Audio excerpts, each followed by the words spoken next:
I'm Farhandala, transformational trainer, and welcome to Elevate Your Life, a transformational podcast, an invitation to take the journey towards your deepest self.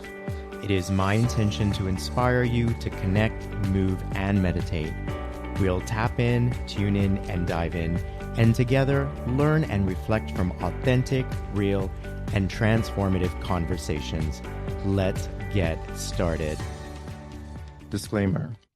The information in this episode is not a substitute for medical advice, diagnosis, or treatment.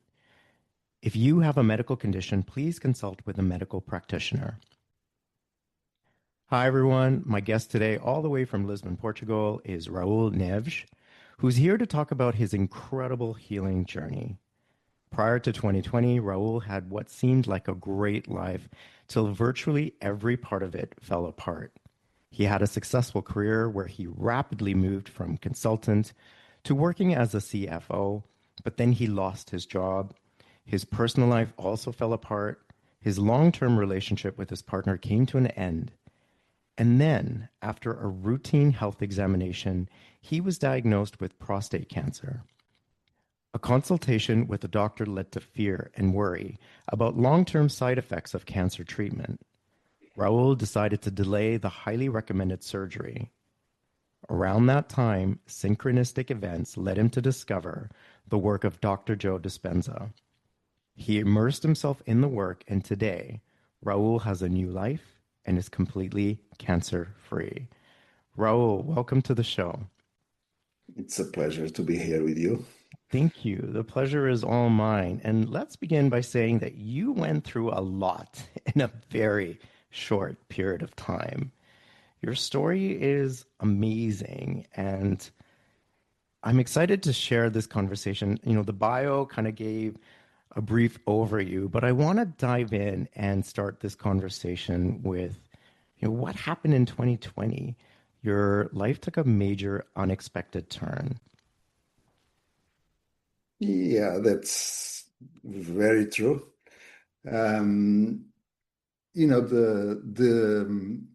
It happened in 2020, but I would say the universe has kind of escalating process.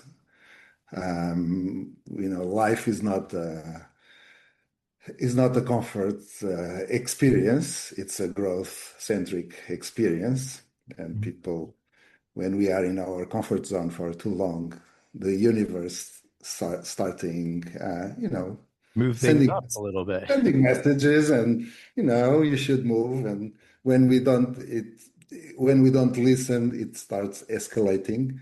And it was my case. It was escalating until I had no other option but change. So basically, at the time, I was the managing director, actually, of a Canadian company in Portugal. And I had a beautiful relationship for 15 years. Well, someone I liked. There was some signs that things were not good everywhere. Signs things were not good in the company I was working for, because they were going through big losses everywhere, and because the market was not developing as they expected, and COVID came up, which didn't help. So they decided to close down all south of Europe. And I had this call. They say, okay, we have a nice message for you, that we are going to close down south of Europe. You have to close it down, but then in 6 months you won't have a job. And 3 months after, my partner said it's time to break up. And I asked, is there anything we can do? And she said, no, I don't want to go on. And yeah, as you said, when I was trying to figure out, we always have these minor things we want to fix in our health. Yeah. I decided to go to a doctor and say, okay, I'm going to do this, do a checkup and see what I can adjust. And at our second meeting, after blood test. He said, I don't have good news for you. It looks like you have a prostate cancer. Huh. So we need further exams. I send you to a specialist. And that was it. So I did some MRI, I think it's the name in English. And it was confirmed. And so this first doctor wanted to do a surgery. Hmm. And I decided to go for a second one. In Portugal, we have an amazing place that is a foundation, one of the best in the world for cancer research. So you mean And they, like a second opinion? yeah, yeah. Okay. Well, I So mean, wasn't all of this really overwhelming? You just lost your job, you lost your partner. Like, how are you feeling at this point before you even get the cancer diagnosis? I mean, that's a lot for a lot of people to digest. So, were you, in a state of grieving? Were you overwhelmed? What yeah, was going on at that time? I was grieving, but the universe always cares for us. So I had this phone call from someone that was a board member with me in a previous company, and he said, "I need your help to fix things in my company, in the company I work for. I need someone to take the role of a CTO and put everything in place." And I was not sure about accepting it. But at the end of the day, he said, "Okay, you just do 6 months and then you see." So I ended up by being there for 5 years. So until last October when we met in November. So on that part, I was getting busy again with Right. my work, but yeah, it was really an overwhelming period. Hmm. Uh, I I I was very dedicated to my family, so it was something that I lost, and so like I start once I was binge watching and saying in Netflix. I'll tell you the steps that took me. Sure. I was at at Netflix. I saw this guy called Tony Robbins with his "I'm Not Your Guru." That's the documentary. Right. So I saw it and I said, this is amazing how this guy does this." So I went into explore a little bit. I end up by joining his training center to become a coach.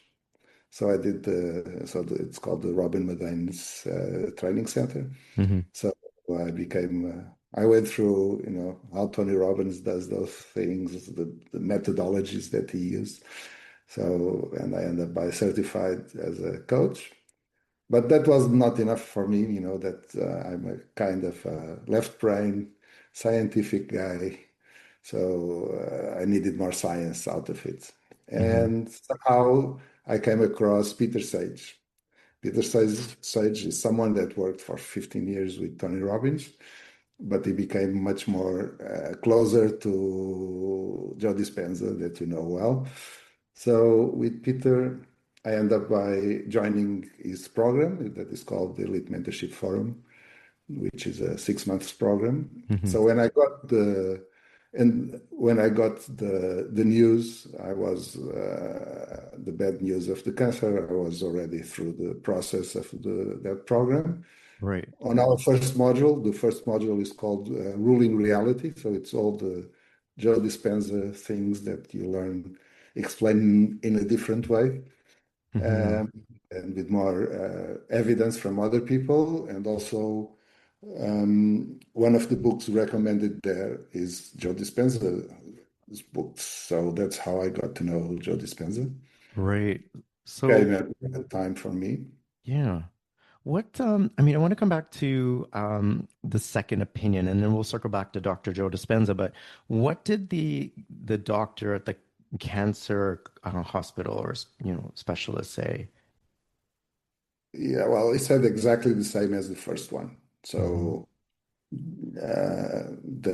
he wanted to perform this surgery. I don't know the name in English, but basically they put um, small metal pieces inside the prostate to do radiotherapy, and then they see what depending on the results, they see what to do after. But by the time I met him, I was already prepared. I was already into Joe Dispenza stuff. Right. So I said to him, I don't want to do anything. Right. Because I think that you mentioned previously that there were some side effects that you were concerned about with the surgery, and you were in a bit of a state of fear at that time when you heard about, the side effects, the potential future. Do you want to talk a little bit about that? Yeah, well, doing such interventions into us, there is a lot of side effects. I would say there is one that for us men is quite important, and I'm still quite young, I would say, You which mean is erectile the dysfunction? erectile dysfunction is one of the Hmm. consequences. I Right. said, okay, and all the others, I mean, I didn't feel I wanted to go through the process. This is a very, I would say, personal decision, and it's a very, once you make such decisions, you have to, to Live with the choices, really. live with Yeah. your choice and be responsible for it and do whatever it takes on the alternatives to make it work. Yeah, let's talk about the alternative. So, before we talk about Dr. Joe, just for people who don't know who he is, if you're not familiar with his work, he's a chiropractor, author, lecturer, and he's known for his work on mind body healing, neuroscience, and personal transformation, blending quantum physics with ancient wisdom to teach people how to change their reality through meditation and changing beliefs stemming from his own recovery from a spinal injury. Dr. Joe has retreats where he teaches this material, and I will leave a link in this podcast in the description section so that you can learn more about his work. And Raul, you and I actually met at his retreat last November in Cancun. You mentioned that synchronistically came across his work through some personal development courses that you were taking. But what was it about his work that resonated with you that made you think, okay, when the doctor said what he said, you were like, I'm gonna do this my way. Yeah. Um, yeah, well, it started with the program that I mentioned with the Elite Mentorship Forum with that first module about ruling reality. And just in that model, we have like 4 or 5 hours around this subject of that there is a subset and a superset, right? There is the real world that we see, but there is the energetic and magnetic world that we don't see. And besides Dr. Joe, we go into Tom Campbell, which is a NASA scientist that has studied a lot about this non-physical reality and is one of the persons that defend that we live in a virtual reality. So all this that our atoms in our body is made of atoms, right? At the end of the day, yeah, of molecules and atoms. So our atoms are like, if you look at an atom, 99.999% of the atom is empty space. So our medicine cares about treating matter, but in fact, most of us is not matter, is space and energy. So, That's right. and we go in that model, we study different people. I end up by studying a lot of people in that area. Tom Campbell is a good reference to look into. He looks like a crazy scientist, I would say. He's 81 years old by now. Uh, so I studied a lot this area. So Joe Dispenza was just one more, I would say, on the blog. But what I found interesting about Joe Dispenza is how to apply this, and also the how he had started doing research at the time he was really starting doing some uh, medical research on his work. A lot of developments over the last few years. So I was tuned into his work. But I had already a lot of experience on meditation. I did a lot of meditation by myself since my late 20s.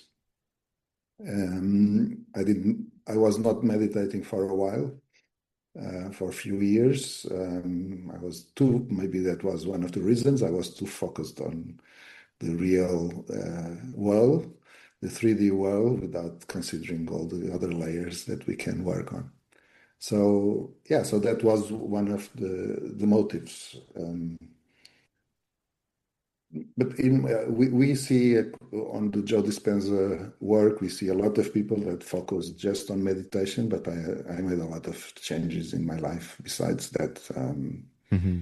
Yeah, we'll For, talk about that in a sec, but I want to know, when did you realize that you could heal yourself with Dr. Joe's work? Because you had to have believed in it, to have Mhm. dove into it the way that you did, to turn away from medical treatment. And, we're definitely not recommending people do that. Everybody has to make their own choice. But when Yeah. did you realize, okay, I could do this and I could heal myself? Well, there was a lot of evidence, so I really studied the science behind it with the things with people from quantum physics and people from neuroscience. So there is a lot of evidence. We also, if you go to Joe Dispenza's site, you also have a lot of cases of people that transform themselves in different areas, in different with different diseases. You couldn't find their prostate cancer case at the time, but I think I was the first to give a testimonial on that. But you had much more severe cases. So I said to myself, okay, if other people can do it, why can't I do it? But I thought there was much more, in my case in particular, there was much more than meditation to do it. So I went full into it. And I was really, I think I was ready for anything that could come. So I was really fully into it and see what would be the results. Yes, and your results are amazing. Um, so when the doctors said it, the diagnosis, I imagine anyone that goes through, the C word diagnosis goes through some fear, which I imagine that you experienced as well. And I heard you Yeah. talk a bit about that in your testimonial on Dr. Joe's YouTube page, Mhm. which is the first time that I learned about you, by the way. I saw that testimonial, and then I was fortunate to meet you in Cancun in November of 2025. But how did you overcome the fear of the diagnosis? Because I think a lot of people would be interested in that, right? Because it can be scary. I think it's always scary when we are diagnosed with whatever things. It raises fear, raises uncertainty because you don't know what's going to happen. But you have to, get centered somehow and process what's that and what's the meaning. And with all the learning I was going through, when you get any type of disease, usually 30% of it can come, according to some studies, 30% of it will come from the 3D, how you behave on 3D world. How do you Mhm. behave? How do you treat your body, basically? What do you eat? Do you smoke? What do you drink? How do you behave yourself? Your sleep, your level of stress and anxiety, all that. It's a big factor. But then the other 70% is more related to energy and to let's say, the metaphysical part of us.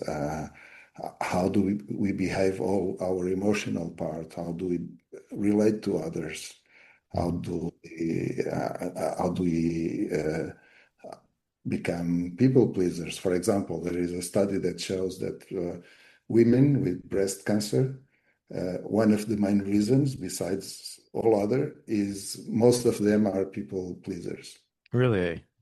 Yeah.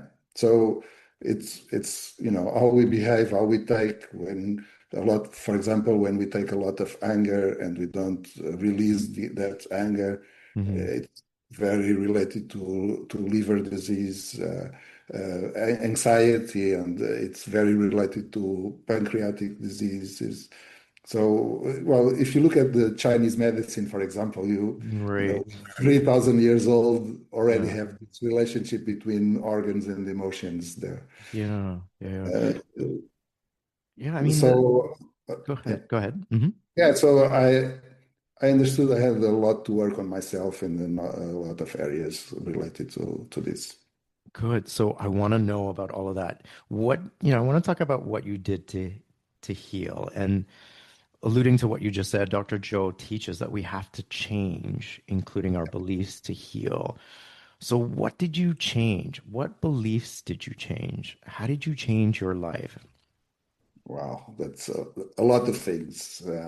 I know it's a loaded question, so why don't we The start with first, your beliefs? Because I think, when you describe what you said about breast cancer and some of the correlations with Chinese medicine, with certain organs, they're all yeah, belief related, right? So what beliefs would you say you changed? okay.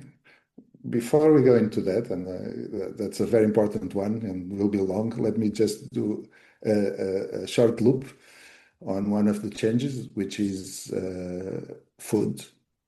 So the one thing I changed was the way I was eating. I I I listen a lot and I go a lot into the biohacking stuff nowadays. But at that time, basically, I eliminate something that Peter Sage calls the three white devils, which is sugar. So I had no sugar, no lactose, and no gluten. So So white no people, sugar, no lectins, and no gluten. no gluten. Okay. And the gluten is one of the that has the most effect on us. As a side, I've lost around 7 to 8 kilograms, uh, but that was like a side effect of cutting sugar and gluten mostly. Okay. And so that's the closed loop. So look into what we eat. Sugar is a good feeder for cancer, Hmm. and so going back to beliefs, that was a big work I was doing. So here, the Elite Mentorship Forum helped me on that because I was going through the program and looking into my beliefs, my values, my rules, all those things. I think the most important belief, I'd like to make a quote from Einstein that I like very much. Okay. Einstein said the most important question we have to answer in our life is if we live in a friendly or hostile universe. So today I can add, we live in the universe we believe in.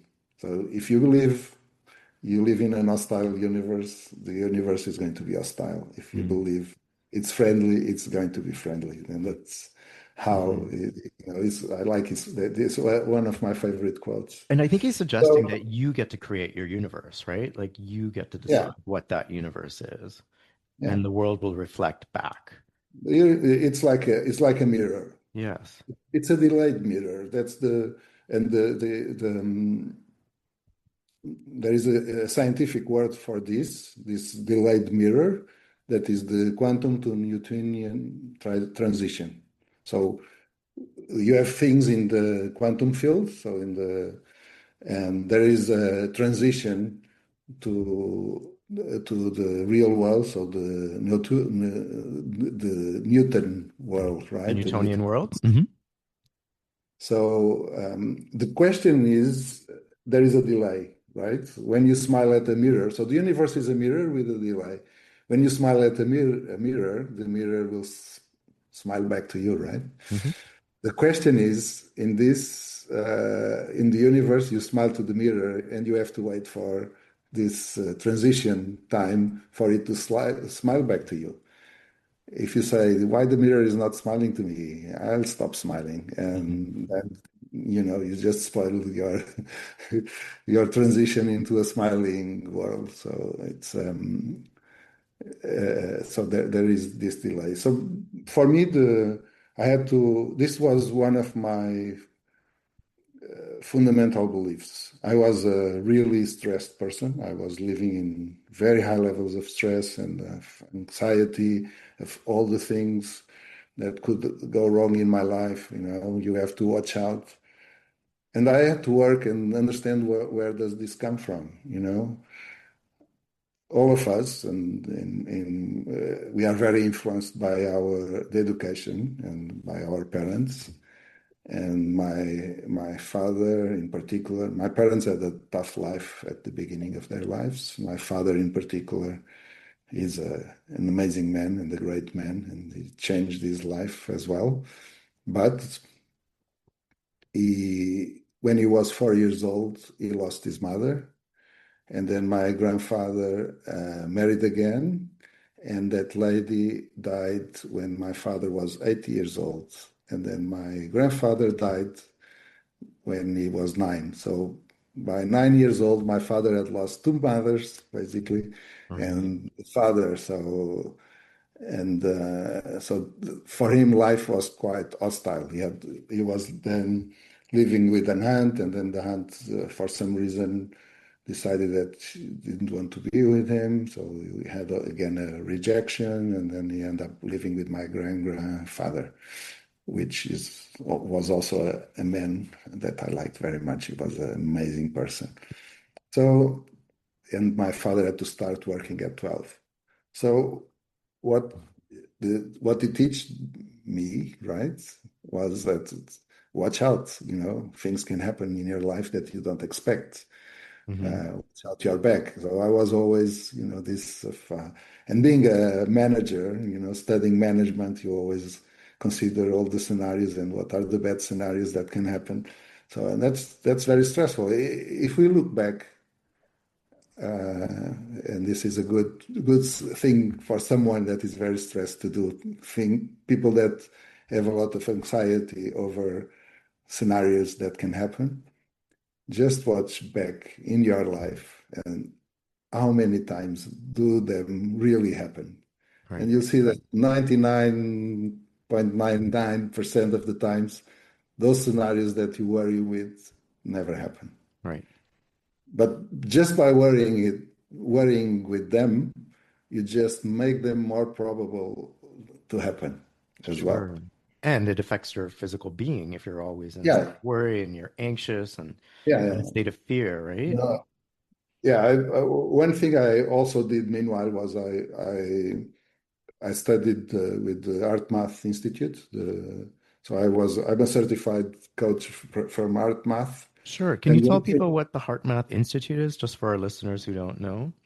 yeah, yeah, sure. Art Math Institute is so they publish and they study a lot the relationship between our heart and our brain and the heart rate variability that now we have in our watches and so on. They've been studying it for many years.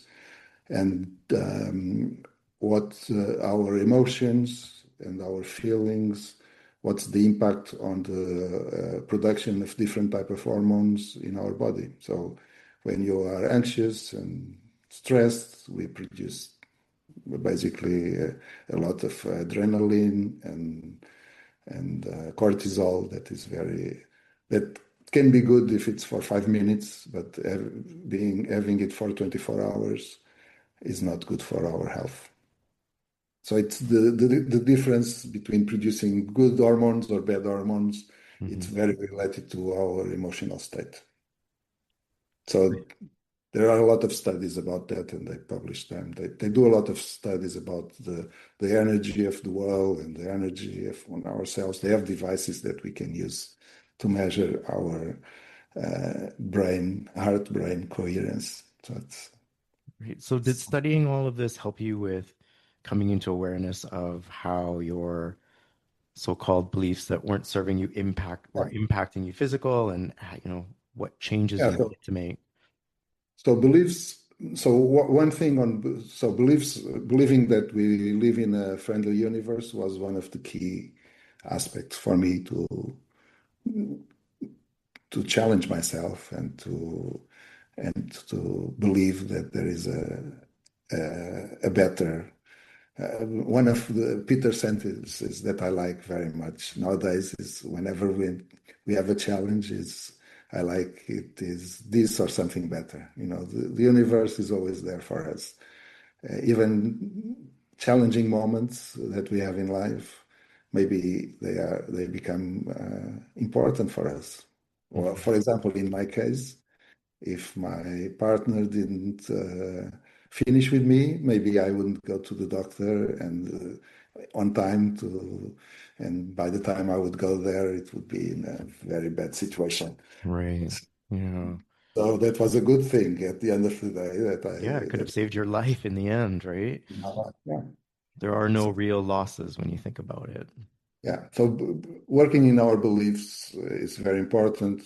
Another one that was very important, it was about values and rules, because even if we don't, most people never write what are the values that are important for me.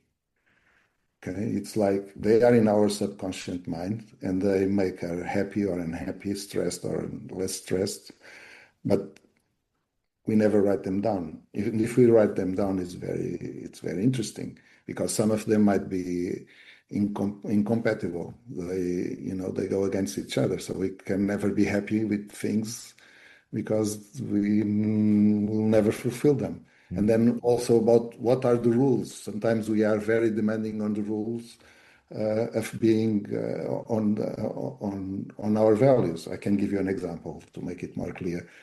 Let's say health is a very important value for me, and it's actually my list is my second one Okay. now. But if what is health? Health. If I said for myself that for me to feel healthy, I need to be able to run a marathon every weekend, and then I'm setting myself to lose, right? But Right. if Yeah. if I if I said for me to be healthy is I don't have major pain, I can breathe every day normally, and I can just go for a walk, then I'm setting myself to win because I can fulfill that every day. Hmm. So defining uh, what are our values, priorities, and what are the rules that apply to those values. I said health is my second one because my first one is I believe in the universe, In a friendly universe. in a friendly universe. Right. Um, Excellent. So you changed your beliefs, you worked on your values. I think this is an important point. So if people are listening to this, they might be thinking that it's important to get clarity on your values Yeah, because most people, maybe live from a place of, um, living life from what I call the sleeping dead, where uh, yeah, you're not really awakened to who you are and what's important to you. So, if anything, this will motivate people to think about at least what their values are. yeah. Um, you seem like you're, just from having met you and speaking to you now, you seem like you're quite maybe a spiritual person. I mean, is that an accurate sort of, statement? Have you always been that way, or did that, change after 2020 when you had the diagnosis and change your life? Yeah, well, I had a journey on spirituality, I would say, as most Portuguese or people in Western Europe. I had a Catholic education, but then when you are a teenager, you kind of rebel, right? And you don't believe, how can a lady get pregnant without having anything, or all those things we question about the Bible. And then I studied a lot of different religions. I like Buddhism very much. In my 20s, I even went to Sri Lanka for some time and amazing experiences there. So I kind of relate because Buddhism is more close to spirituality. Um, what I realized later in life is that um, we can have much more impact if we are more close to the religion that is more important in our country. it's irrelevant to debate if we all believe in a God or in the universe or in something, but then the impact I could give to my country, being a Catholic, would be much bigger than being a Buddhist, because no one aligns with that, or a very small percentage of the population here. So, but regardless of that, today I'm a spiritual person, because if you understand that um, there is a non-physical world, and when you study all this, and I go really deep into some of the quantum physics The science of it all, right? Yeah. science. Yeah. There is a few books that are quite interesting, and from quantum physics and from scientists that have wrote them. So even there is it's very clear that there is something to create all this universe that we live in, and Hmm. that is somewhere above us. And for the non-believers, for people that don't believe in all this, I just use something. Usually I say, look at my phone. This I is love. amazing. The Yeah. world, by coincidence, just put all the pieces together, all the transistors that are in here, and it just appeared out of nowhere, a phone. And, you would laugh at me, right? Because how can that be possible? But then we believe that ourselves, that we have ADN that is 22,000 combinations or something like that, that just came out of thin air, but by coincidence of the universe happening by itself. So why do you believe one is possible and the other one is not possible? Hmm. Right? So basically, the probability of there being something to make this our ADN to work, and all the different ADNs that are in the world for all these different animals to work, there must be something there, right? So I believe there is a divine consciousness. I believe we are particles of that consciousness. I have one of my mentors that likes to word that say to us, we are godicles, because we are particles of God.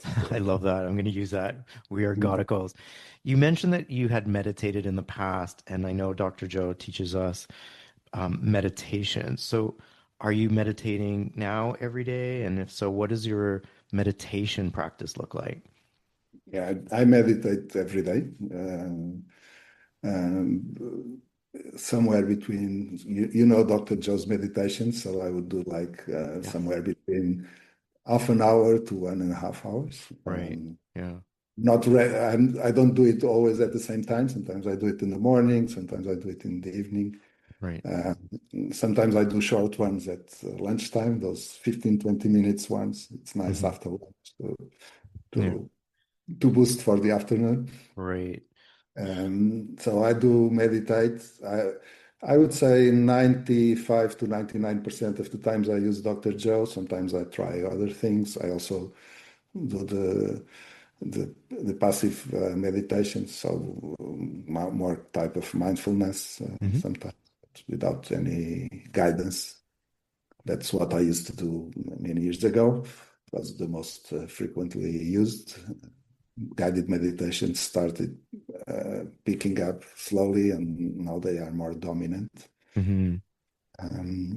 But I do meditate. Right. And I think that was, But at that time when I was diagnosed, I was meditating 2 times a day. So 1 hour okay. in the morning, 1 hour in the evening. I did a lot of the blessing of the energy centers, one of the Dr. Joe's meditations. But if you are doing twice a day, you need to, at least I need to change, otherwise it becomes quite boring. So Hmm. I think I tried almost every meditation of Dr. Right. Joe. Yeah, I think maybe you outgrow them and you evolve and are ready to move on to the other ones. And he definitely has a series of the blessings of the energy centers, and that's something that I talked about in my healing that I did. And I think there's maybe 12 now of them, or I can't remember how many there are. So Yeah. you'd start at the first one and then work your way up to the next series. But many times when I tell people I meditate, sometimes an hour and a half, or 2 hours, it feels like it's a long time. But if you've been to his retreat, he really trains you so that when you come home, an hour or an hour and a half doesn't feel that long. And like you said, you could also break it up into different parts of your day. So if you did 30 minutes in the morning or later in the day, and much of your practice sounds like mine, I start off with at least an hour most days. If I'm really pushed for time, I will do half an hour in the morning and then do an additional half an hour later in the day. But for the most part, in total throughout the day, it's about an hour and a half that I can, dedicate to my meditation practice. And I think that's an important part of, you know, not just healing, but our evolution in our change because, Dr. Joe says we don't change to heal. So we don't meditate to heal, we meditate to change. And so that's an important part of the healing journey. Um, Yeah, I think just as you mentioned, that one thing that is very common between people that heal is, and that I felt exactly the same. The day I remember the day I went for the second after doing all my meditations, and so the doctor. So going one step back. So the yeah. doctor, when I said I don't want to do anything, he looked at me kind of blank, saying, maybe I was the first guy saying that to him. So he looked at me like, and for 5 seconds, he could not answer back, like, with his mouth open. You didn't know what to say. Yeah, and then he said to me, okay, if this is a real one, you're going to die. But um, you would die anyway. We would just make our life a bit longer. So he was honest. So he said, but he said to me, I don't think it's a bad one. So come back in 8 months' time, 6 to 8. And I extended to 8 because I Hmm. wanted to have as much time as possible. And he said, come back in 8 months' time. We'll repeat the exams, but be ready because I'm going to tell you the same thing. We'll see how it grows meanwhile, and probability of me saying the same thing is very high. So come ready for the operation. So by the time I went, I was ready. I said to myself, okay, I did everything I could Yeah. to heal. If it didn't change, it's because the universe wants me to be in this research center for some reason, doing another procedure. But I was ready. But more important than that, and that's what is common between all people that have gone through this process, is I didn't care. And Mm. most of us, we don't care. I was happy with my life at that time. I learned so much. I was, working on other stuff, making changes to my life, and I was happy and I was ready. I knew one thing that is important is I knew this is not me. This is a container of me for this life, and there will be a point in time that I'll be needed somewhere else. Yeah. And so my soul will be needed somewhere else, and I have to, maybe I'll get a more beautiful body that time. That's what I ask every day. There's nothing wrong with the body you have, bro. There is nothing I'm wrong. just joking. Just joking. I'd like to, maybe I'll have another mission somewhere else. Yeah. So this is, I think we have to distinguish I like to make a separation between the actor and the person in the movie, right? The personage. So I'm just the personage in this movie. Right. Now, So I feel and like you were really at peace, is what you're saying. You were at peace with where you were at. And so, having said that, you're sitting in his office, you have this follow-up. It's now 8 months since he said, yeah, yeah, I'll see you in 8 months. What did yeah. he say at that point? So at that point, so as I said, I was ready for anything, you know. And he opened the exams. It's an image you I don't forget ever in my life, right? The guy opened the exams and he looks at it, and I was there looking at him, and I said, "This guy doesn't say anything. He's quiet, He's quiet looking at again. it." I said, "Am I going to die or what? What is there?" Were you And sweating a little bit at this point? You're like, so, the guy doesn't say anything. And then he said to me, I don't know what you've been doing, but just continue doing it because your exams are completely normal." amazing. And then and then he said, "Well, now just check on it from time to time." I said, "Do you want me to come back in one year, 6 months?" And he said to me, "I don't want ever to see you in my life because I only treat people with cancer and you're completely normal. Just go away."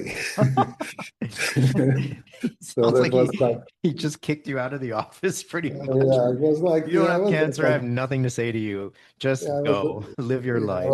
I was there for 10 minutes. I was just a bit disappointed, I must Yeah. tell you, because that's a very important cancer research center and they do a lot of alternative stuff. So I would expect him to ask me. What did you So do? what did you do? Yeah. How can we learn something from that? Right. Because he's a researcher more than a doctor. So, but he didn't. So okay. But I have a feeling he'll never forget you, and he'll always know there was at least one person, you know. Yeah, that cancer, to be fair, that cancer research center, they study a lot of alternative stuff. Maybe Mhm. 5 years ago was still too early for them, Right. but now they are studying a lot of alternatives, and well, they have the best equipment for traditional treatments and things Hmm. like that, but they also study a lot of, you know, the Hmm. impact of portions and things like that. Yeah, they are onto it.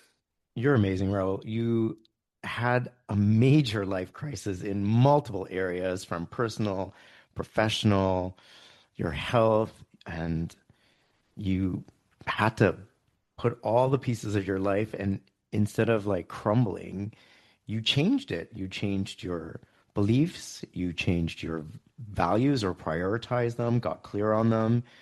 You dedicated to the meditations, you studied Dr. Joel's work, got a real understanding of the science, decided to create a new world to live in by seeing it as friendly as opposed to being hostile. You changed your career. You're in, it sounds like a much happier profession. You're not as stressed as you were before. You've changed your diet. You're eating healthier, made healthier choices. So, how is life today? Hmm. Let me start by saying the old me, the person I was 5 years ago, if if that person came into my life now, to my shoes Hmm. now, that person would freak out. Really? Yeah, Hmm. because there is one sentence. Well, because there is a lot of things going on in my life. There is Hmm. one thing. Let's address relationships first. And one of the areas I worked a lot after, which is incredible, was relationships. I did a program with a guy called Jorge Kilmartin. Yeah, well, I did all these programs. It was like 1 year, and then the guy is in Australia, and he invited me to facilitate these groups in Europe. So then I went even deeper. When you facilitate, you go deeper, and followed a lot of people through improving their relationships for after that.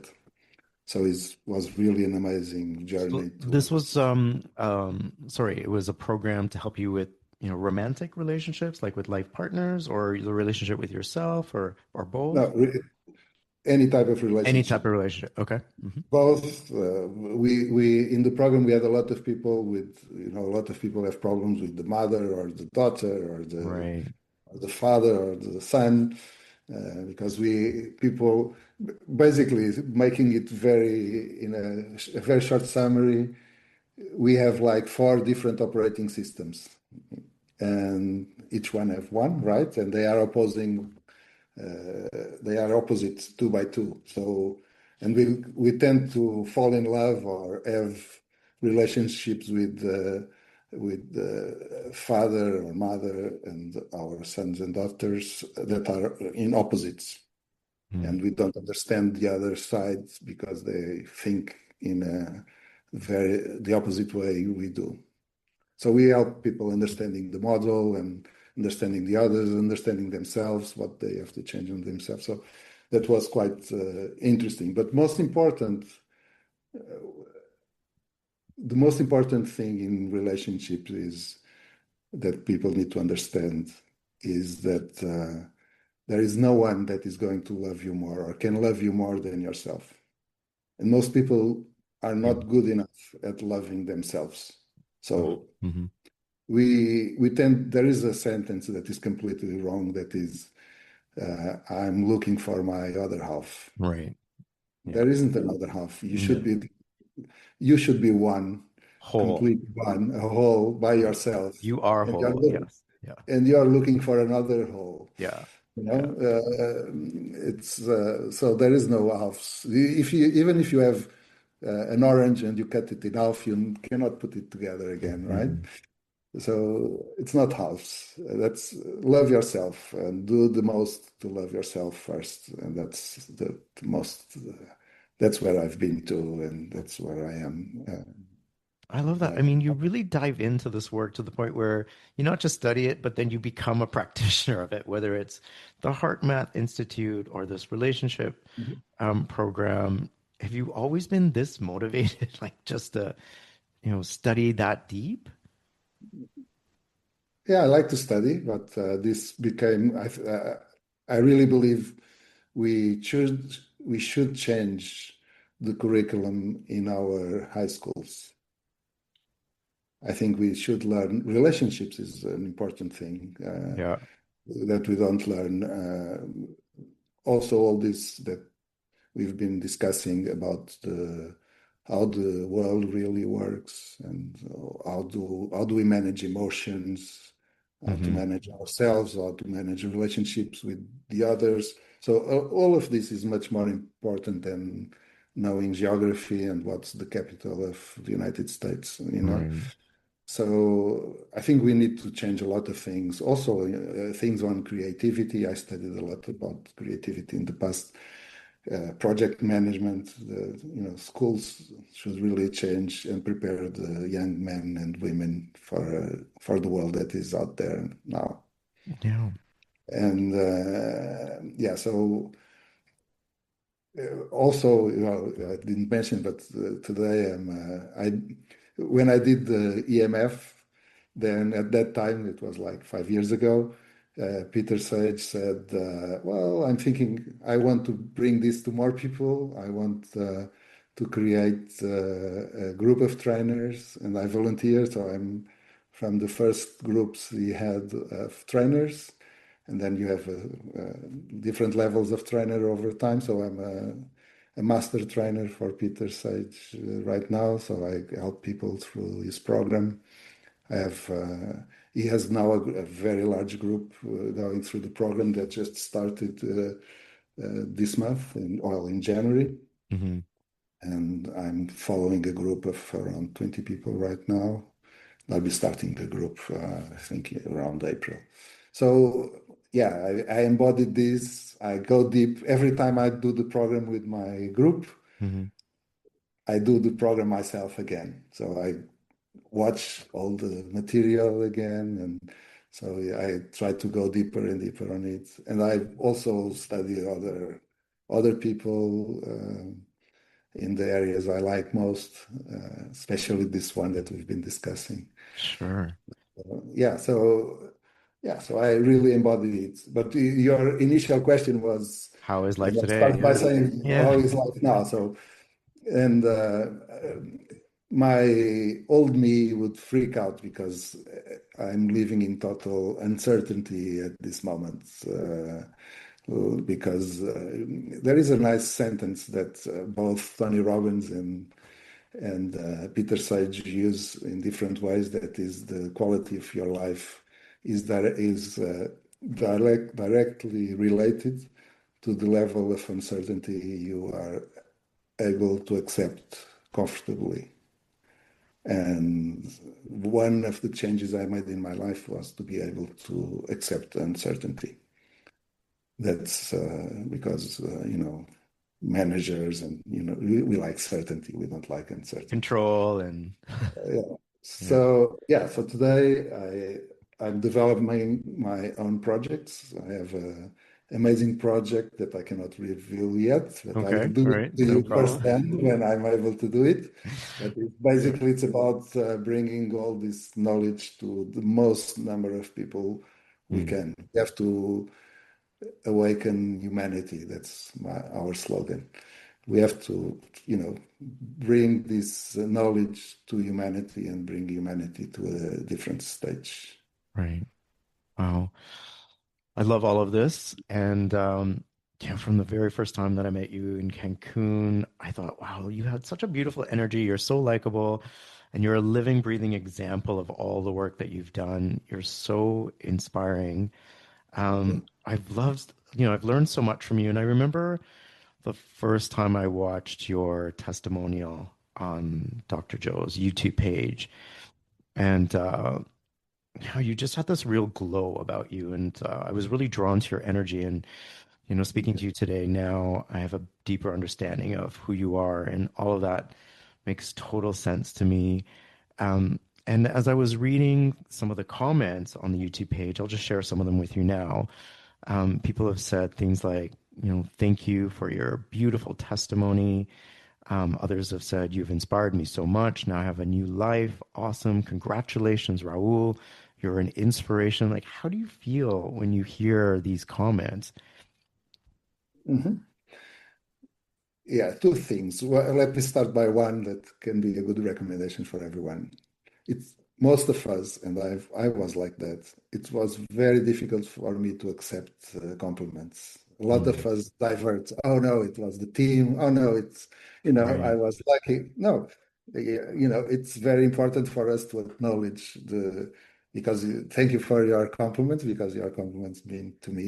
It's much more important to say that than divert it, because um, for me, it's like when I share, and that was the first thing I said to the lady that asked me if I would like to share it at the retreat. It's about what the impact we can have in others, Yes. right? Because sometimes we are shy about sharing, or shy about not sharing our experience on whatever area in life, but all our experiences can be an inspiration to someone else. We can help someone else grow to a new level. And so for me, it became very important to share. And whenever I hear what you just said, you can see there that I was responding to many of them. Maybe not all, but I Yeah, responded I did to. see that you replied or commented. I Yes. was replying Yeah. because I think it's important for people to see that we are seeing them. That we've received them. Yes.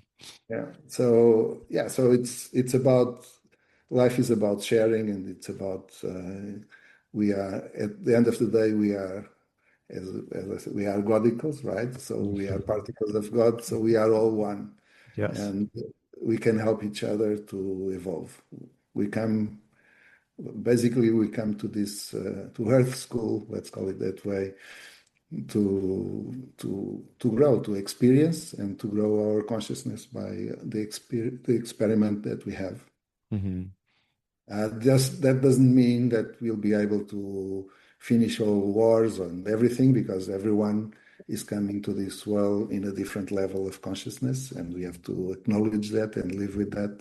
Hmm. Uh, But don't let what's going on in the world affect your journey and where you want to go. And the universe you want to create for you, Yeah, because yeah. you get to choose, right? I'd like to share something also that is about our mission and our legacy. Hmm. That's something we also go through in the program, because people make it more complex than it really is. How many people we see saying, "Oh, I don't know what's my mission," and they spend months and years thinking about their mission and not taking action. Our mission is not one thing. It can be different things. And it can be one thing today, and in 3 years' time, it's be a different one. So just take action on what you believe it's your mission today. And if it's different in 3 years' time, it's different in 3 years' time. Don't waste 3 years thinking and doing nothing. Mm-hmm. So the mission is what you do at the end of the day. And at the end of the day, the mission is growing and increasing our level of awareness and our level of consciousness. And I think our mission, and much like yours, involves leading with our hearts, right? Yeah. It's all about the love that we are putting into what it is that we're doing for the greater good. I love that. Yeah. I really love our Dr. Joe community. I've met some wonderful people like yourself. It's been such a pleasure to have this conversation, to have met you in person. And as we wrap up, I would like to ask you one last question. What advice do you have for anyone who's on a healing journey at this time?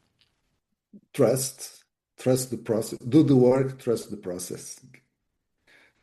That's the most important, because all of us will go through phases that we feel some fears, we feel some, we don't know if it's doubts.